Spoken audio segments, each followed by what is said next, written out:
BNP কি আওয়ামী লীগের মতোই কথা বলছে? নাহিদ ইসলাম যেটা বলেছে, দেখেন, সেটার সাথে আমি কোনোভাবেই একমত না। আমি মনে করি 5ই আগস্টের মধ্যেই নির্বাচন করা সম্ভব। বিএনপি এই অস্থিতিশীল পরিবেশটাকে আসলে কিভাবে হ্যান্ডেল করবে? এই সংস্কারের কথা বলে কিন্তু নির্বাচনকে বন্ধ রাখা কোন অবস্থাতেই সমীচীন হবে না।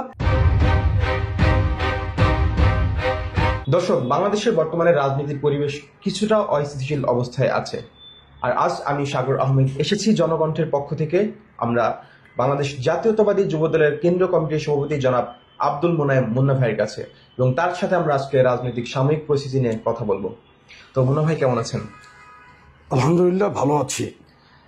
রাতের ঘটনা যদি আমরা একটু বিশ্লেষণ করতে চাই, আমরা আজ রাতে যে ঘটনাটা ঘটেছে, ঢাকা বিশ্ববিদ্যালয়ের সাধারণ ছাত্ররা এবং ঢাকা কলেজ সহ 7 কলেজ অধিভুক্ত যে ছাত্ররা, তাদের মধ্যে সংঘর্ষ হয়েছে এবং রাত প্রায় 2:30টা থেকে 3টা পর্যন্ত এই ঘটনা চলমান ছিল। তো এই বিষয়ে কি মনে হয় আপনার, কেন এই দুই গ্রুপের মধ্যে যে সংঘর্ষটা হলে পেছনে কি কারণ থাকতে পারে বলে ধারণা আপনার? ধন্যবাদ আপনাকে। আপনি যদি একটু পিছনের দিকে যান, দেখবেন যে এই যে 7টি কলেজের যে আন্দোলন, এই আন্দোলনটা মূলত কেন শুরু হয়েছিল? এই 7টি কলেজ ছিল একসময় জাতীয় বিশ্ববিদ্যালয়ের অধিভুক্ত। পরবর্তীতে এই 7টি কলেজকে ঢাকা বিশ্ববিদ্যালয়ের অধিভুক্ত করার পরেই কিন্তু এই সমস্যাটা সৃষ্টি হয়েছিল। আমি যতদূর জানতে পেরেছি, তৎকালীন সময়ের জাতীয় বিশ্ববিদ্যালয়ের ভিসি মিস্টার হারুন এবং ঢাকা বিশ্ববিদ্যালয়ের ভিসি, তৎকালীন সময়ের ভিসি আরেফিন সিদ্দিকী, এই দুজনের মধ্যে কোনো ধরনের কোনো একটি জায়গায় তাদের মধ্যে মতভিন্নতার কারণে তারা জেদাজেদির বশবর্তী হয়ে এই সিদ্ধান্তটা নিয়েছিল। ঢাকা বিশ্ববিদ্যালয়ের অধীনে এই 7টি কলেজকে নিয়েছিল, অধিভুক্ত করেছিল। সূচনাটা কিন্তু তখন থেকেই খুব সম্ভবত, এবং গতকালকে যে ঘটনা ঢাকা বিশ্ববিদ্যালয় কেন্দ্রিক 7 কলেজের সাথে বিশ্ববিদ্যালয়ের সাথে যেই ঘটনা গতকালকে রাত্র 2টা 2:30 পর্যন্ত হয়েছে, সেটা নিঃসন্দেহে একটি খারাপ দৃষ্টান্ত স্থাপন করেছে বাংলাদেশের বর্তমান এই প্রেক্ষাপটে। আমি মনে করি যে এখানে বিশ্বাসযোগ্যতা, বিশেষ করে যারা নিজেদেরকে এখন এই জুলাই আগস্টের বিপ্লবের সোল এজেন্সি যারা দাবি করছে, তাদের গ্রহণযোগ্যতা একদম শূন্যের কোঠায় চলে গিয়েছে। অ্যাকচুয়ালি এখানে বিশ্বাসহীনতা এবং গ্রহণযোগ্যতা শূন্যের কোঠায় চলে যাওয়ার কারণেই কিন্তু ওখানে কেউ কাউকে কিন্তু কন্ট্রোল করতে পারছিল না। আমাদের উপদেষ্টা নাহিদ ইসলাম তিনি বলেছেন যে বিএনপির কথার যে টোন, তাতে মনে হচ্ছে আওয়ামী লীগের মতোই কথা বলছে। তো কি মনে হয় আপনার, বিএনপি কি আওয়ামী লীগের মতোই কথা বলছে?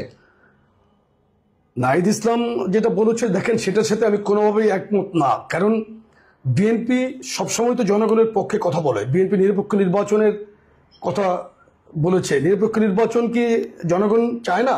অবশ্যই চায়। আর দ্রুত নির্বাচন এই কারণে আমরা চাচ্ছি, কারণ একটি নির্বাচিত সরকারই কিন্তু জনগণের ম্যান্ডেট নিয়ে সে যে কোনো ধরনের কাজ করতে তার সক্ষমতা, করতে পারার ক্ষেত্রে তার সক্ষমতা থাকে। এই ক্ষেত্রে আপনি যদি একটি ইন্টারিম গভর্নমেন্ট যদি যে একটা ফ্রেমের মধ্যে তো থাকতে হয়, সেই ফ্রেমটা কি পর্যন্ত থাকবে সেটা তো একটা নির্ধারণ করা অবশ্যই উচিত। আমরাও চাই দ্রুত একটি নিরপেক্ষ নির্বাচন, যে নির্বাচনের মাধ্যমে বাংলাদেশের মানুষ তাদের ভোটের অধিকারকে প্রতিষ্ঠিত করবে। কারণ আমরা তো ভোটের অধিকারকে ফিরিয়ে আনার জন্যই আন্দোলন করেছেন। তারা কি বলতেছে যে ভোট করা যাবে না? কেন ভোট করা যাবে না? সারা পৃথিবীতে তো ব্যালটের মাধ্যমেই তো সমস্ত কিছু নির্ধারিত হচ্ছে। তো আমরা তো সেই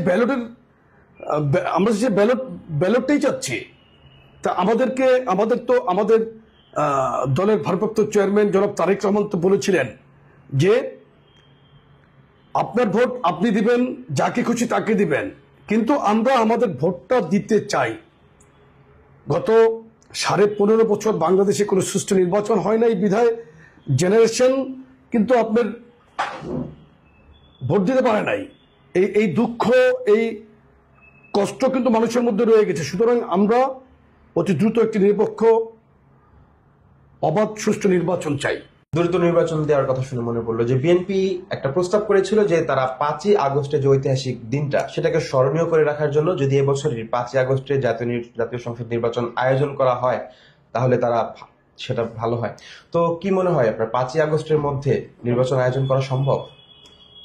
আমি মনে করি 5ই আগস্টের মধ্যেই নির্বাচন করা সম্ভব, কারণ ইতিপূর্বে আমরা এরশাদের পতনের পর দেখেছি যে অন্তর্বর্তী সরকার 3 মাসের মধ্যেই একটা নির্বাচন করেছিল। পরবর্তীতে অন্যান্য তত্ত্বাবধায়ক সরকারও কিন্তু এই 3 মাসের মধ্যেই নির্বাচন করেছিল। তো সেই হিসাবে কিন্তু 5ই আগস্টের মধ্যে নির্বাচন করা পসিবল আমি মনে করি। এই কারণ নির্বাচনী ফ্রেম ওয়ার্ক কিন্তু রেডি করতেছে নির্বাচন কমিশন। এটা একটা সিস্টেমের মধ্যেই কিন্তু কাজগুলো এগোচ্ছে। আর তারা যেটা বলছে যে সংস্কার তো একটা চলমান প্রক্রিয়া, যে কোনো জীবনব্যাপী চলবে, এটা জীবনব্যাপী সংস্কার চলে।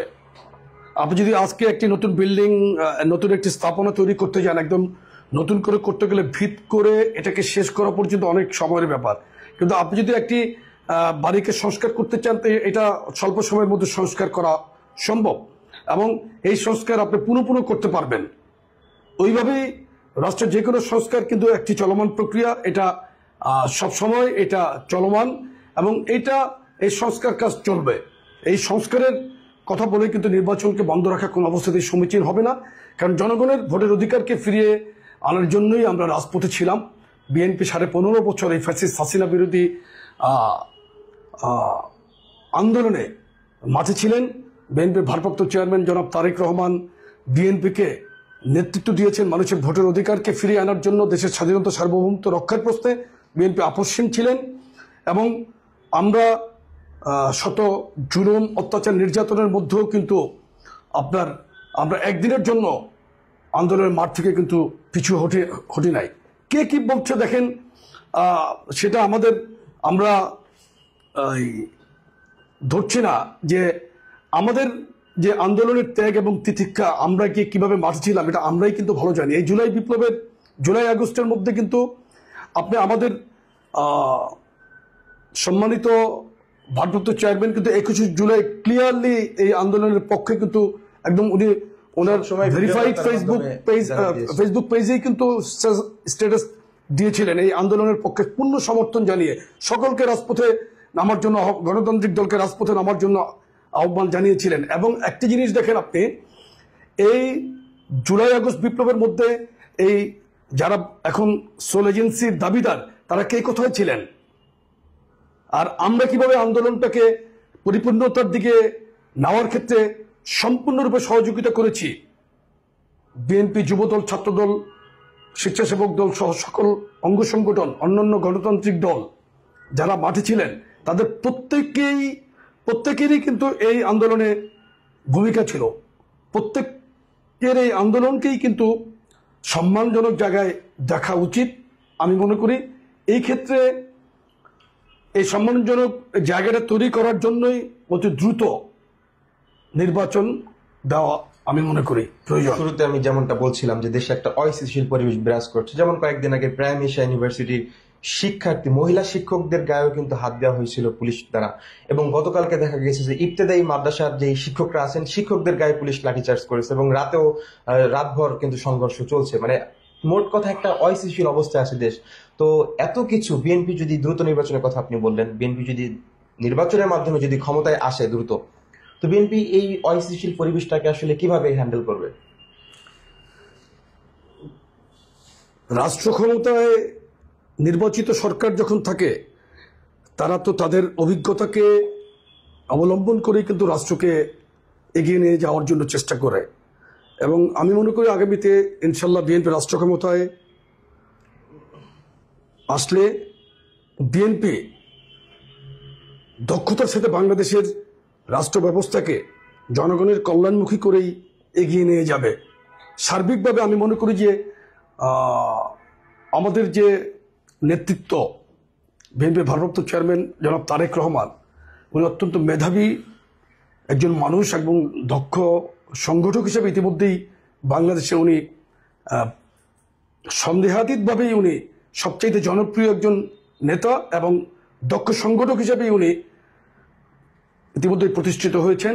আমি মনে করি ওনার সুদক্ষ নেতৃত্বে ইনশাল্লাহ বাংলাদেশ জাতীয়তাবাদী দলের নেতৃত্বে উনি বাংলাদেশকে দক্ষ হাতে ইনশাল্লাহ এগিয়ে নিয়ে যাবেন।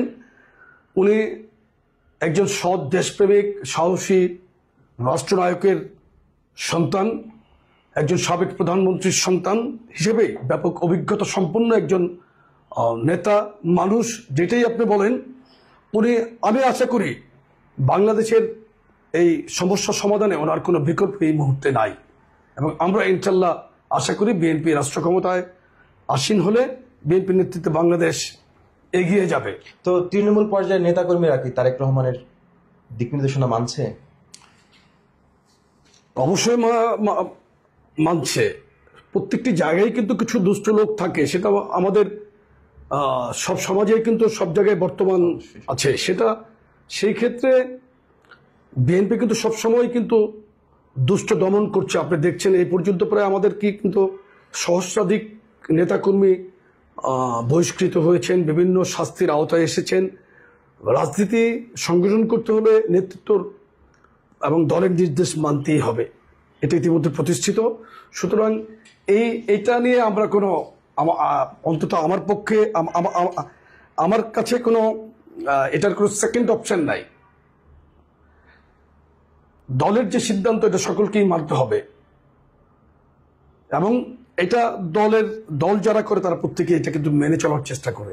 ভুলভ্রান্তি কিন্তু মানুষ পত্রই হতে পারে, সেই জায়গা থেকে বিএনপি কিন্তু প্রত্যেকটি ঘটনাকে জানা মাত্রই কিন্তু সেটার ব্যাপারে কিন্তু পদক্ষেপ নিচ্ছে, সেটা শাস্তিমূলক যেখানে যেটা প্রয়োজন সেটাই। অসংখ্য নেতাকর্মীকে ইতিমধ্যে বহিষ্কার করা হয়েছে এবং আপনি দেখেছেন ইতিমধ্যেই কিন্তু ওনার যে সমস্ত বক্তব্যগুলো কিন্তু সারা বাংলাদেশের মানুষের মধ্যে কিন্তু একটা উৎসাহ উদ্দীপনা তৈরি করেছে এবং প্রত্যেকটি বক্তব্যের মধ্যে কিন্তু খুবই পরিশীলিত বক্তব্য থাকছে।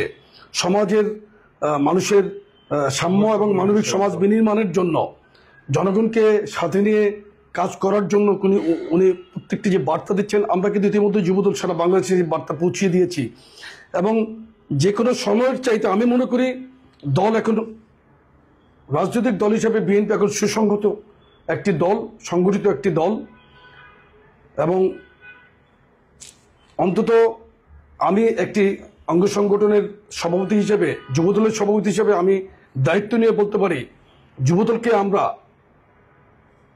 সঠিকভাবে রাখার চেষ্টা করছি এবং রাখতে পেরেছি।